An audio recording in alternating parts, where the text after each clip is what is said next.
Zero trust security architecture has become the new default approach to protecting the security of federal agencies and their data. But agencies face many challenges in implementing zero trust mandates laid out by the administration, which has set some big targets for 2024. I'm Wyatt Cash with Scoop News Group, and here to talk about some of those challenges and ways of enabling agency efforts is Dan Daly, Deputy Director for the Information Assurance and Cybersecurity Division at the Transportation Security Administration, and Felipe Fernandez, Chief Technology Officer at Fortinet Federal. Gentlemen, thank you so much for joining us. And I'd like to start by asking you both, and really start with you, Dan. What are the primary obstacles that agencies like TSA are facing to creating an effective zero trust environment? Yes, thank you, Wyatt, and thanks for having me. So the federal government certainly has lots of challenges as it is associated with zero trust. The mandate came out, and as you can imagine, from a technical standpoint, everybody was focused on how do we transition from our current legacy environment to this new zero trust architecture. And what I think a lot of people forgot is that in the government, we have a lovely budgeting process that expands over 5 years. And so there's not really a good aperture for turning on a dime and adjusting, your current security posture, your current security budget to adopt a whole new framework. And zero trust is it's not a single thing. It is really truly a framework of multiple different pillars, 5 pillars. As you look at the TSA maturity model, and it really is not an easy thing to just all of a sudden turn on a dime.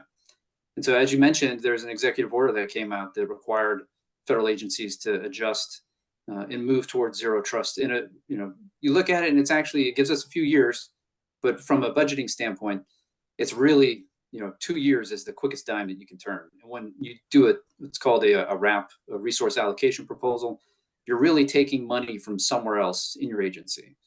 And so, for zero trust, a lot of agencies are going to have experienced problems with getting funding for these efforts because there wasn't anything put out at first.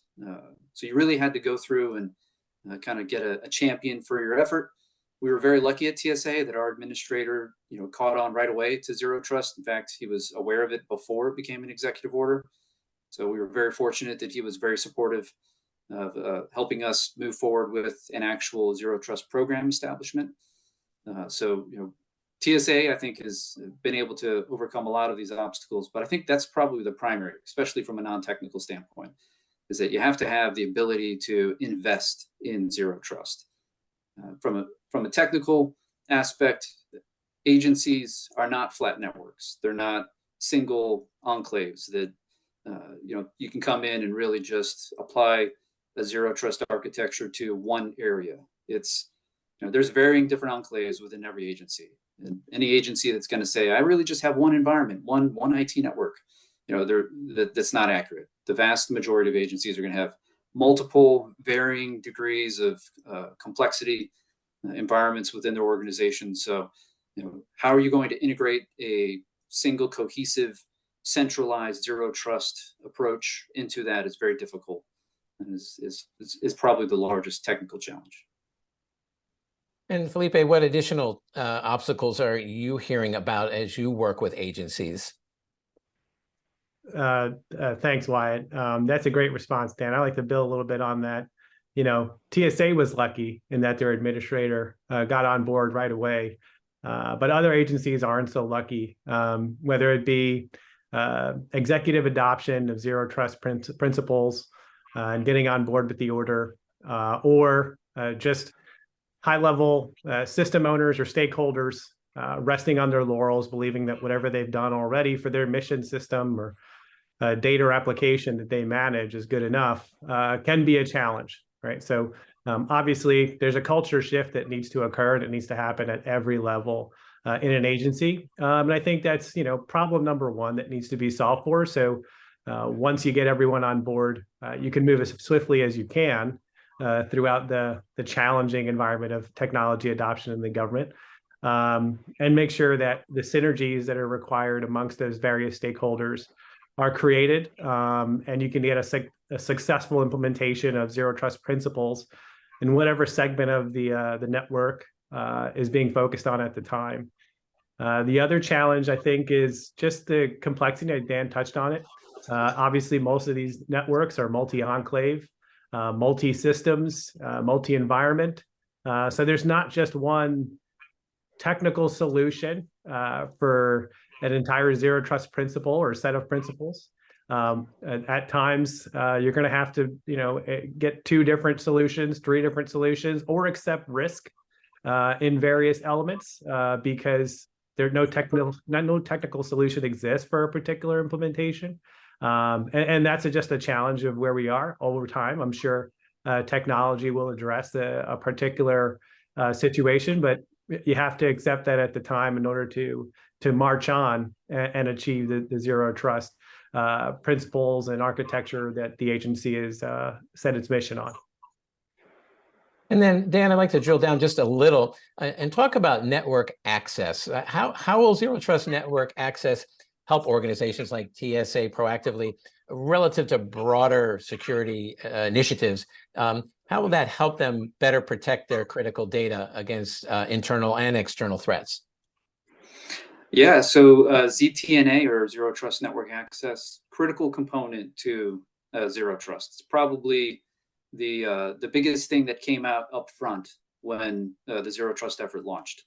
There were a few solutions that were already kind of advertising themselves as, hey, we do ZTNA.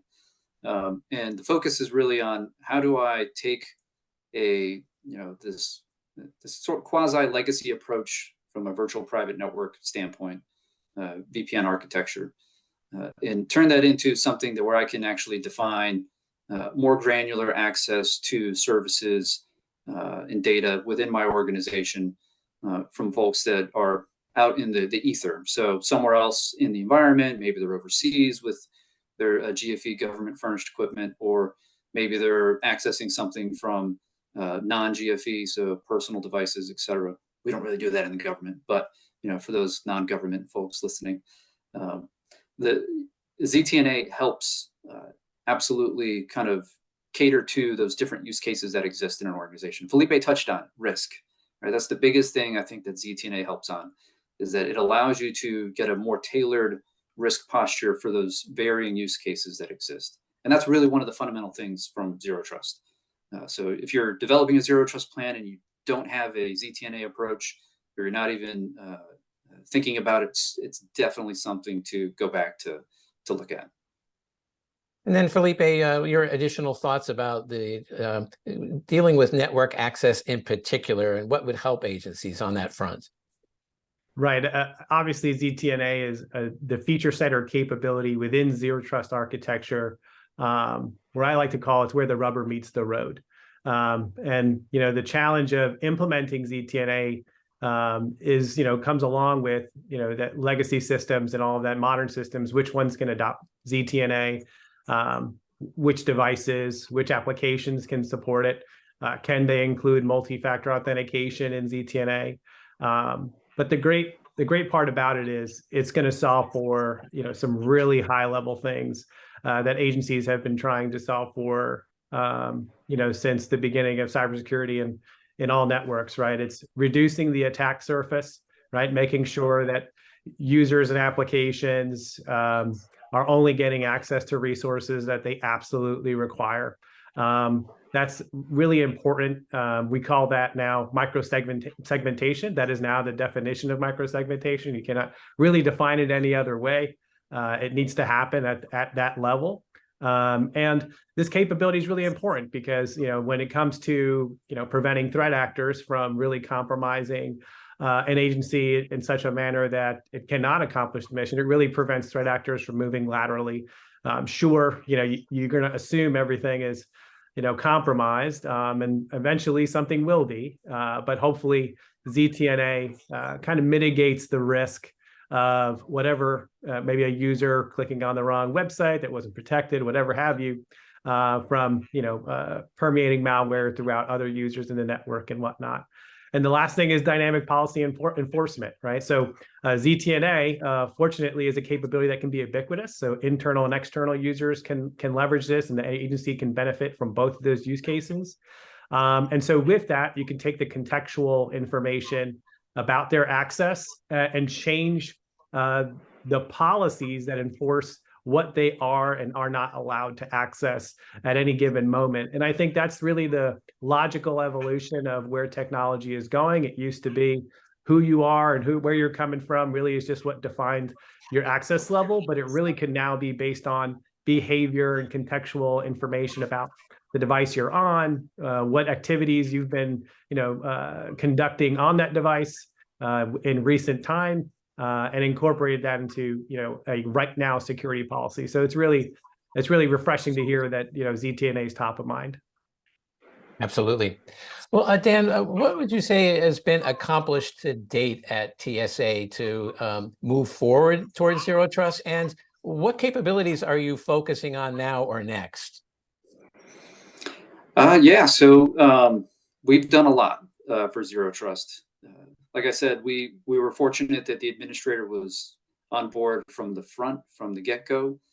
So we actually did get a resource allocation proposal approved for FY23. So we actually got some boots on the ground to stay focused on zero trust instead of having to, which unfortunately a lot of agencies have had to do, where you're taking people who are already applied to existing cybersecurity issues, challenges, frameworks, and trying to adopt something brand new that's going to replace the whole thing. So fortunate enough that we were able to execute that kind of at the end of FY23, so not all too long ago. But our approach has been to take, so federal government, we have to comply with the CISA maturity model. So take their maturity model and let's translate that into something that the agency can digest. So right now you do what are called security control assessments for your risk management framework program. We are taking the zero trust requirements and aligning them through a control overlay to all of the 800-NIST 800-53 security controls. So that right now we have to do separate zero trust assessments to see compliance across all of our systems. But our goal is that in the future, we'll have a single assessment methodology that addresses everything from the traditional risk management framework to additionally all of the requirements from zero trust. So I think that's one of the big things. We just started the assessments about a month ago. So we're really excited about that. We've also built an automated dashboard so that we can take the assessment results, toss them in there, and get a lot of analytics on where are we having trouble with adoption and compliance for the mandate.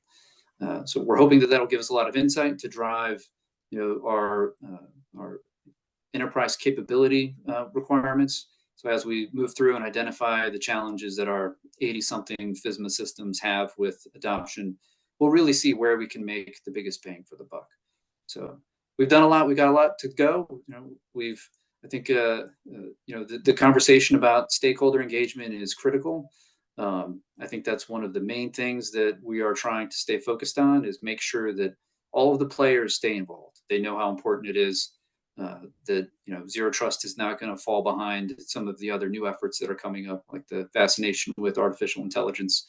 We got to finish this one out. We can't let it just slide by.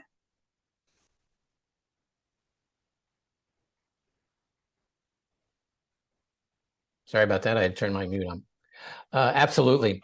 And then lastly, Felipe, what other capabilities are essential to accelerating the path to zero trust that agencies may still be underestimating? Well, if you've heard me speak the last year, I'm certainly a big fan of AI-enabled capabilities that can supplement these zero trust efforts, particularly efforts like looking at assessments and performing analytics and coming to conclusions a little bit faster than perhaps some human efforts could, and also just trying to make sure that we're getting another perspective, at least pure data-driven perspective, of course. Some of these capabilities, I think, really help just make it more efficient for our federal government. And so I'm actually really excited about the focus on allowing the use of AI capabilities within the federal government in a secure manner, of course, one that doesn't actually become a detriment to the effort by compromising sensitive information. But I think it is an important capability that agencies should be ready to incorporate in their processes and their technologies when the time is appropriate. So that way they can actually take advantage of those, get a little bit more efficient, and then, of course, focus on the mission. I think accomplish the tasks that are incorporated in these projects just a little bit faster. Well, Dan Daly and Felipe Fernandez, thank you so much for taking a few minutes to join us and share your respective insights on the progress agencies are making, and TSA in particular, around building a zero trust security environment. So thank you for joining us. Thank you, Wyatt.